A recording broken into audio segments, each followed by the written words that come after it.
All right, in this video I'm going to show you how to edit your home screen and create bunches in these little categories up here. You see you got utilities, calculator, maps. This is called utilities, but I'm going to show you how to change the name on this and how to get everything in here. So what I want to do is I want to create a box like this where I could put all of my Google apps so I could find all my Google apps with an easy touch.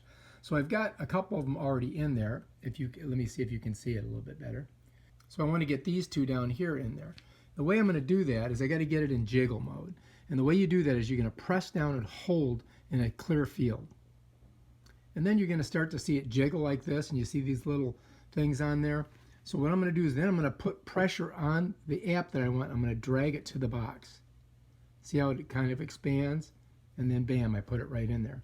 This one here, same thing. Put pressure on it, hold my finger on it, pull it up, and bam. Now I've got everything in there. Now to stop it, I just click there, and it goes out of jiggle mode. Now if I want to open up this box and look at it, I go like that. So now look at, there we are. But this says utilities, and I want to change that from utilities to Google. So what I need to do is press and put it back into the jiggle mode. And once it does that, you'll notice that a field comes up here. And in that field, I can go ahead and press in there, and I can delete the word that's already in there, which is utility spelled wrong. And then I can just put Google in there. Bam, done. And then I just hit done down here. And then I tap it, and look at that.